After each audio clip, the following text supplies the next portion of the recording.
ಇವನೆಂಥ ರಾಜಕಾರಣಿನಯ್ಯ, ಇವನೆಂಥ ರಾಜಕೀಯ ಪಕ್ಷವಯ್ಯ, ಅವನು ಕೊಡಬೇಕು, ನಮ್ಮ ಹತ್ರ ದುಡ್ಡು ಕೇಳ್ತಾನೆ ಭಿಕ್ಷುಕ್ ನನ್ನ ಮಗ ಅಂತಾರೆ. ಎಷ್ಟು ಜನ ಸಸ್ಪೆಂಡ್ ಮಾಡ್ಸಿರಿ ಇವತ್ತವರೆಗೆ?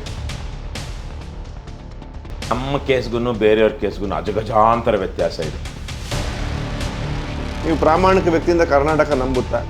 ಓ ನಮಸ್ಕಾರ ಸರ್, ಬನ್ನಿ ಸರ್, ದಯವಿಟ್ಟು ಟೀ ಕುಡ್ಕೊಂಡು ಹೋಗಿ ಸರ್ ಅಂತ ಒಳ್ಳೆ ಟೀ ರಾತ್ರಿ 10 ಗಂಟೆನಲ್ಲಿ ಎಷ್ಟು MLAಗಳು ಹೇಳ್ತಾರೆ. 8 ಗಂಟೆಗೆ ಒಂದು ಭ್ರಷ್ಟಾಚಾರ ಅಥವಾ ಆಡಿಯೋ ಕ್ಲಿಪ್ ರಿಲೀಸ್ ಅಂತ ಹಾಕ್ತಾರೆ.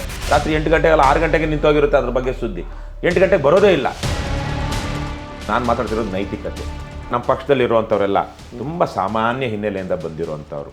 ನನ್ನೊಬ್ಬರಿಂದ ಏನಾಗುತ್ತೆ, ನನ್ನ ವೋಟಿಂದ ಏನಾಗುತ್ತೆ ಅನ್ನುವಂಥ ಅಭಿಪ್ರಾಯ ಇದೆಯಲ್ಲ ಜನರಲ್ಲಿ, that is the biggest weakness. ನಿಮ್ಮನ್ನು ಸರಿಯಾಗಿ ಪ್ಯಾಕೇಜ್ ಮಾಡ್ತಾ ಇದ್ದೀರಾ ನಿಮ್ಗೆ ಅನಿಸ್ತಾ ಇದೆಯಾ? ನೀವು ಅದನ್ನೇ ಒಂದು ಮುಟ್ಬಾರ ಅನ್ನೋ ತನಕ್ಕೆ ಎಲ್ಲ ಮಾಡ್ಕೊಂಡಿರುವಂಥವ್ರು ಎಲೆಕ್ಷನ್ ಟೈಮಲ್ಲಿ ಬಂದು ತಪ್ಕೊಳ್ಳೋದೇನು, ಮುತ್ಕೊಳ್ಳೋದೇನು, ಎತ್ಕೊಳ್ಳೋದೇನು? ನಿಮ್ಮನ್ನ ಜನ ಪೊಲಿಟಿಕಲ್ ಆಲ್ಟರ್ನೇಟಿವ್ ಆಗಿ ನೋಡ್ತಾ ಇದ್ದಾರಾ, ಅಥವಾ ಈ ರಸ್ತೆ ಬದಿ ಚಿಕ್ಕ ಪುಟ್ಟ ಹೋರಾಟಕ್ಕೆ ಒಂದು ದುಡ್ಡು ತಗೊಳ್ಳದೆ ಹೋರಾಟ ಮಾಡೋ ಸಂಘಟನೆ ನೋಡ್ತಾ ಇದ್ದಾರಾ?